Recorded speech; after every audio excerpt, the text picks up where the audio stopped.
Picture this. You've studied for weeks. You understand the material that was taught in class.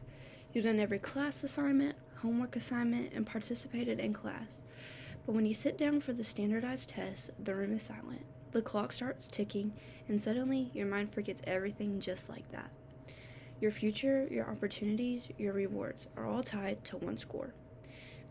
This is the reality for millions of students, and it's a reality that no longer makes sense. Today I'm here to show you that standardized testing is an unfair, inaccurate, and outdated practice, and it's time we stop letting those tests define our intelligence, our potential, and our future. Standardized tests are supposed to measure what students know, but to be honest, they mostly measure how well someone can memorize facts, eliminate answer choices, and stay calm under pressure. But does that truly reflect a student's capabilities? Not even close. There are students who are brilliant artists, innovators, engineers, or even leaders, yet none of those strengths show up on a multiple choice test. A person can be incredible at solving complex problems with their hands, communicating their ideas, or thinking creatively, but standardized tests ignore that. Intelligence is diverse, not a mold that all students can fit into, but standardized tests act like everyone thinks, learns, and understands in the same way. Two students can learn the same content, but the one who gets nervous, can't focus with time crunches, or struggles with test anxiety gets labeled as less capable. The test isn't measuring their knowledge. It's measuring their stress levels and how well they can perform under pressure.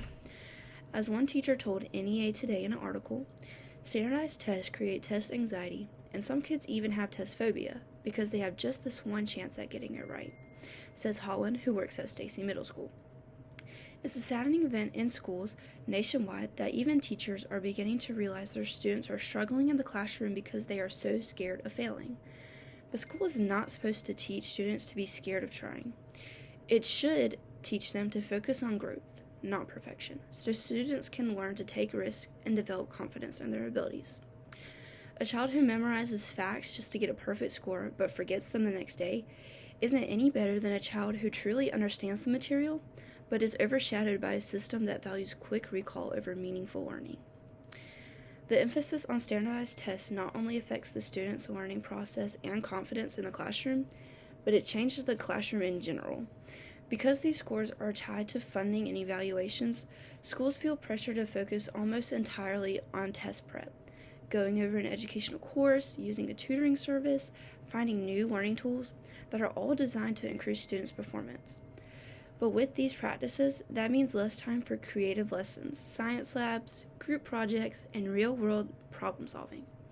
The activities that actually build skill and connect with kids. According to Hanover's Academy's article, when children learn through experience, they make stronger connections to new ideas. A math problem on a worksheet might feel abstract, but when students use blocks to physically build a number pattern, the concept becomes concrete. Science lessons that involve experiments make cause and effect relationships easier to grasp. Reading becomes more meaningful when students act out stories, create illustrations, or make real-world connections. Teachers who know their students best lose the freedom to teach in meaningful and engaging ways. Instead, entire classrooms turn into test preparation machines. Students stop learning because they're curious and start learning because they're scared of failing, and they know they need to obtain a grade or a passing score. This doesn't create better learners, it creates better test takers. But improving learning isn't just about stopping harmful practices, it's also about adopting better ones. While we look at the outdated practices of testing, we should also look at the new and improved assessments that work just as well as tests to evaluate students and prepare them for what comes next. Portfolio assessments are one good example of this, which lets students show growth over time through essays, projects, artworks, experiments, and show real work that they're proud of. While a portfolio shows what they know over time, a standardized test only shows what they know from the beginning of the year to the end of the year. The practice of students showing what they've learned over the course of the school year is more useful to provide students with help in areas which they are lacking. Even teacher observations are able to track students' real learning every day in the classroom, something a long day, one-day test can't possibly measure. These methods aren't just kinder to students, they're more accurate. They are able to show the whole student and what they are capable of, not just the version that appears during a test. Standardized testing is not just outdated and stressful, it's harmful. We've seen how these tests misrepresent students' true abilities, measuring stress levels and test-taking tricks instead of real understanding. How test anxiety can overwhelm even the brightest students, turning capable learners into nervous wrecks moments before the test begins. And how these scores don't just affect individual students, they're reshaping the entire classroom. But the good news is this: we have better options to look at.